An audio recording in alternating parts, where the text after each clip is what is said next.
Hey everybody, what's up? It's P69 1000 here, and I know what some of you were probably thinking. Some of you were probably like, oh no, P69 1000 has disappeared on us again. We won't see him again for another 6 or 7 years, right?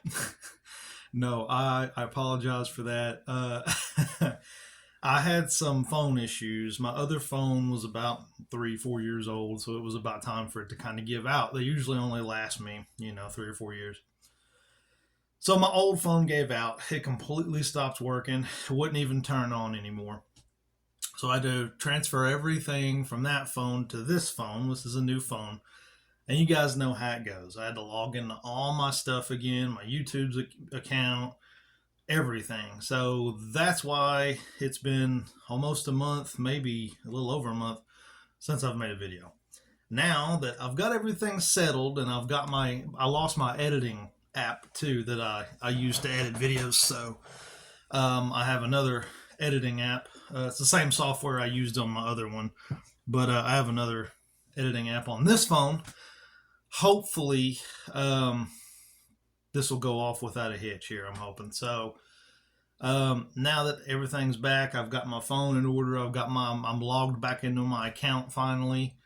There will be videos like I was doing every weekend, once a weekend. You can expect either Saturday or Sunday, probably on a Sunday. A video will drop, so expect videos from this point on for every weekend, at least once a week. So anyway, sorry for that long introduction. I thought you guys seem to like my new series, like creepy states, urban legends. So this one's going to be creepy Louisiana urban legends, and I enjoyed doing this. I like urban legends, and hopefully you guys do as well. So let's get into this. The Devil Baby of Bourbon Street. Born in the shadows of the great looming cathedral spires, the New Orleans Devil Baby has haunted the streets of New Orleans reportedly since 1799. Some people think he is a mange-ridden raccoon or an escaped baboon from the zoo. Many believe this could potentially be the basis for the Bourbon Street Devil Baby. Or is it? The most popular version of the Bourbon Street Devil Baby legend begins in the 18th century when, from Ireland and Italy, many immigrated to Crescent City. A young widower married a plantation owner, a rich, established man who wanted a male heir other than the 3 girls he had already had from his first wife, to continue the Louisiana family name he had established. Coincidentally, the new wife was continually pregnant. After bearing 6 healthy female children, she was dismayed to be pregnant with her 7th child. She is said to have gone to a voodoo queen and asked to have a boy child. But no one liked her husband, especially not the voodoo queen.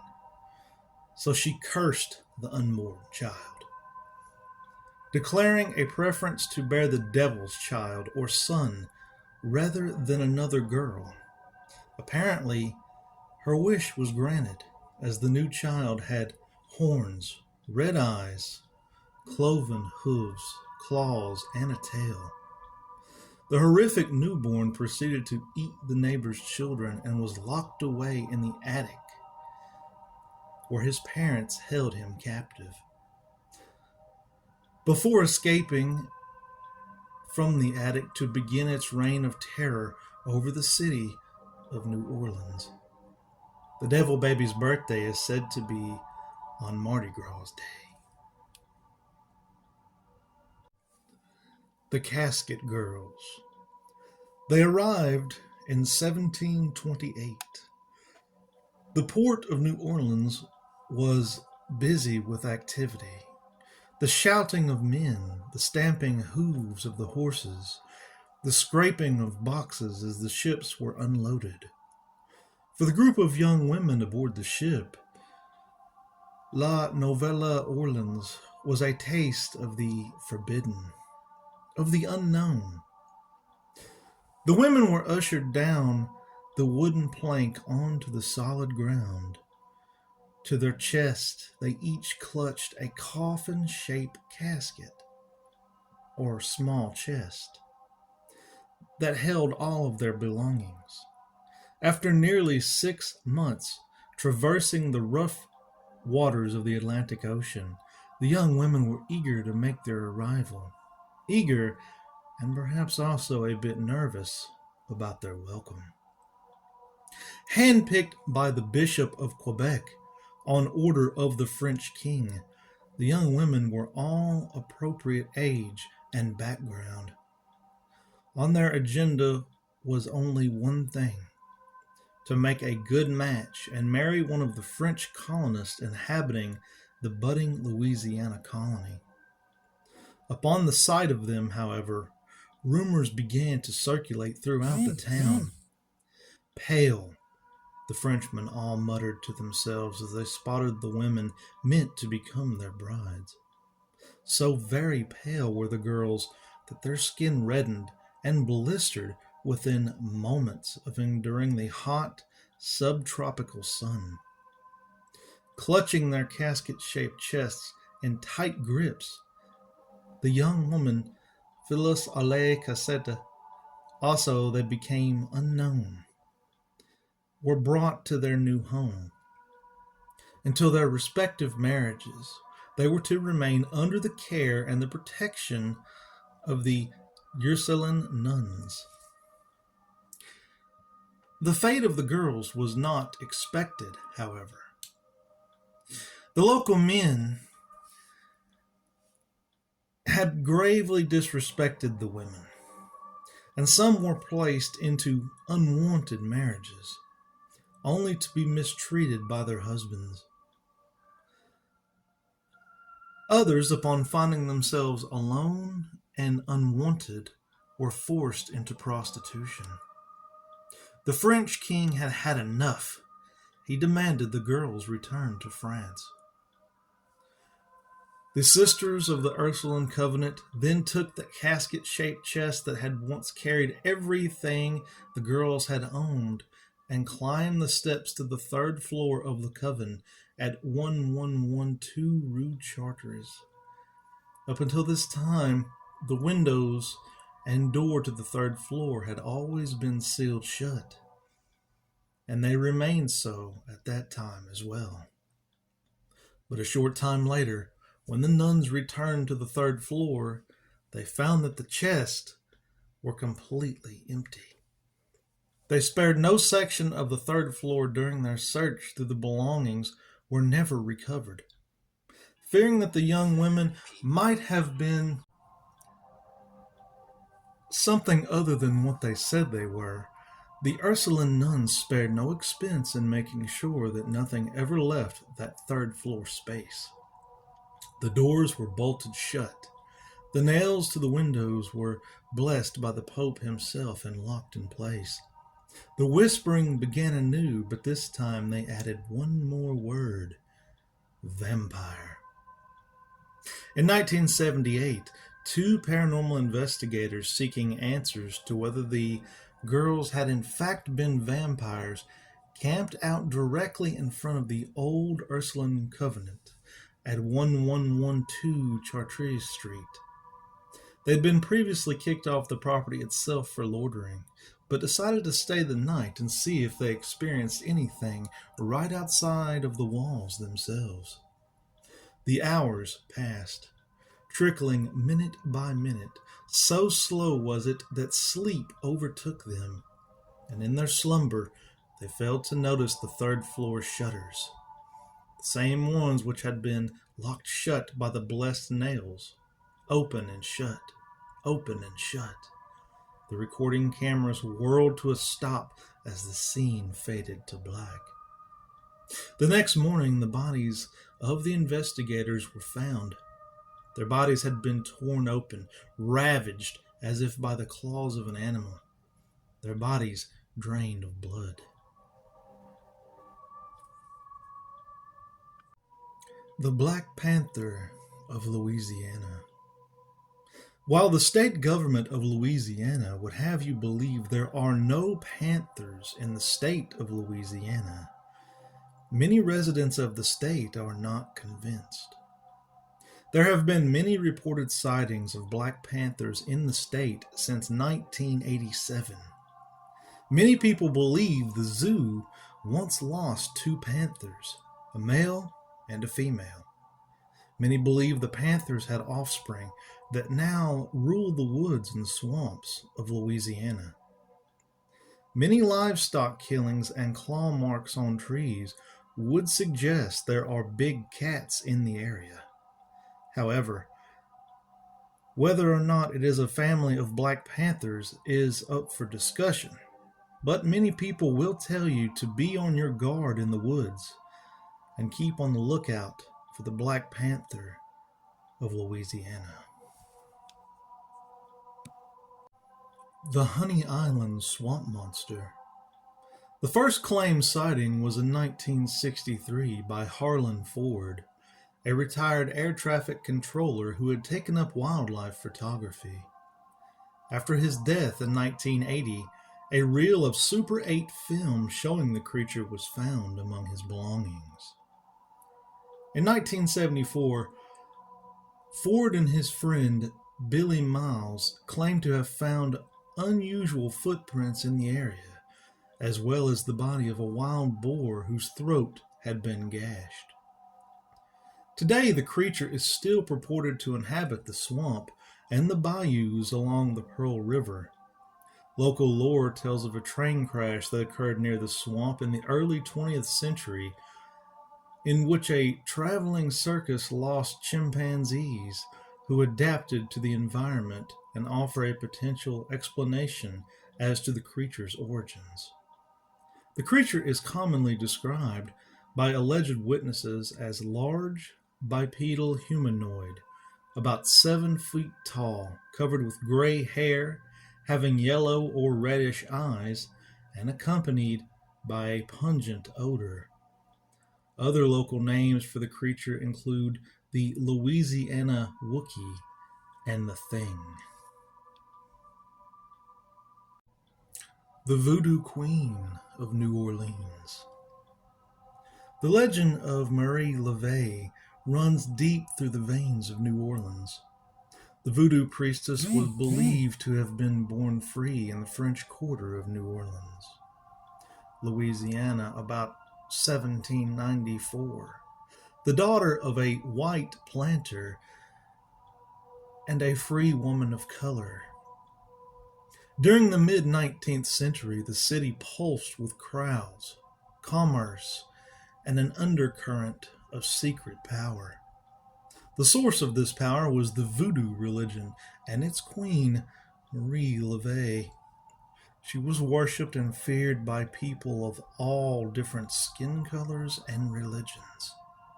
Some scholars, however, believe that her powers were actually based on a network of informants. As a hairdresser, when she visited her clients, who were mostly white, she listened closely to their gossip. Some scholars asserted that she ran her own brothel and cultivated information in that way as well. It is presumed that she used this inside information to influence and instill fear in her believers. Whether or not the legends of her abilities as a voodoo priestess are true, it cannot be denied that she has most definitely left a mark on New Orleans. She was buried in St. Louis Cemetery in New Orleans in 1881, and to this day her tomb continues to attract visitors who unlawfully desecrate it by marking 3 X's on its side in the hopes that LeVay's spirit will grant them a wish. The Axeman of New Orleans. The Axeman of New Orleans is the nickname given to a person, a serial killer, that operated in New Orleans, Louisiana, and the surrounding counties on the dates of May 1918 to October 1919. Justice was never served to the Axeman. He was never apprehended nor identified, and all the murders that bear his signature are still considered cold cases to this day. As the killer's motif suggests, his victims usually were killed with an axe. The weapon itself often belonged to the victim. The intruder would somehow sneak into the victim's house and very deliberately, with the stealth of a cat, sneak up behind his would-be prey and strike. The Axeman would make a bloody mess and then leave like a ghost in the night. The killer didn't rob his victims, nor did he assault them. Robbery was apparently not his motive. The bulk of the Axeman's victims were Italian immigrants, driving many to consider that the atrocities were ethnically motivated. Multiple media outlets sensationalized this viewpoint, even hinting of mafia involvement. Crime analysts have proposed that the motivation for the crimes were sexual and that the slayer was potentially a sadist, and the patterns suggest they were seeking exclusively female targets. Criminologist brothers Damien and Colin Wilson have hypothesized that the Axeman murdered male victims solely when they hindered his efforts to reach his preferred target of women. Another theory suggests that the Axeman perpetrated the crimes in a bizarre effort to make jazz music more popular. This conjecture is due to a note allegedly written by the Axeman in which he proclaims he will not slaughter anyone who plays jazz music in their home.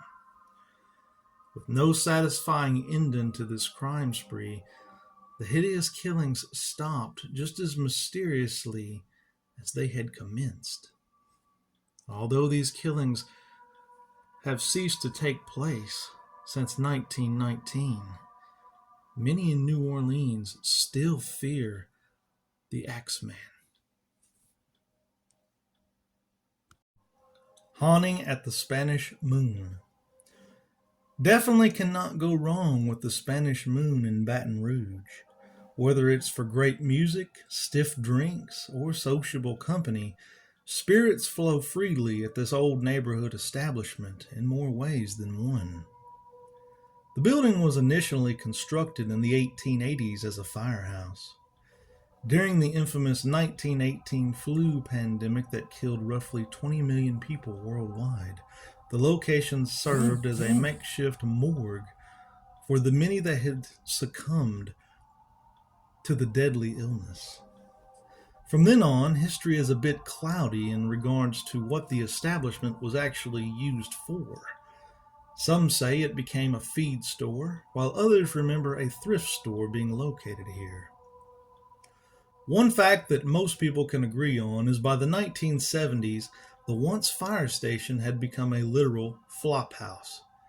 Basically a low-class watering hole for the local vagabonds, pimps, drug addicts, and etc. Basically, this was not the place to hang out if you wanted to spend a relaxing Saturday night chilling with a beer. In the early 1980s, the bar was renamed the Cypress Hollow, with clientele slowly improving. Finally, in 1997, the Spanish Moon opened here, turning the historical building into the successful establishment it is today. For quite some time, staff and patrons have reported multiple accounts of paranormal activity. Most commonly, the apparition of a young man who has been seen wandering the bar late at night. He appears to be in the 1950s era clothing and mischievously enjoys turning on beer tabs and pushing ashtrays around. Folks have also reported hearing voices from the upstairs area after the bar has been closed for the night. Vendors making their early morning and late night deliveries have often reported a sense of unease and being watched while wandering around the bar. No one knows for sure the true source of the hauntings at the Spanish Moon. With such a divergent history Activity could be attributed to the building's stint as a temporary morgue, its days as a rebel rousing dive, or some other mysterious event that we are possibly unaware of. There is also a tale of a young girl being trampled to death by horses there years ago. Even as recent as 2013, tragedy struck once again as a man was accidentally electrocuted at the bar. Regardless of the source, visitors are guaranteed to encounter some form of spirit, whether it be liquid form or spiritual form. All right, everybody, this is P691,000, and when we started this video, it was daylight outside. It's currently starting to get dark. It took me a while, but I hope you guys enjoyed this video. I love New Orleans. There's so much rich history about New Orleans, and of course, I would never be able to put it all into one video, but I really hope you guys liked what I picked out, and I hope it gives you the creeps. Some of that gave me the creeps, I'm not going to lie. But I really enjoyed any time I get to talk about New Orleans and its rich history is a lot of fun for me. So I hope you guys enjoyed this. And like I said, from now on, now that I've got all my stuff in order, I got my phone together and I'm back into my account and all that stuff. There will be a video every weekend now, probably dropping on Sunday of every weekend. So peace, love. I love you all. Have a great day.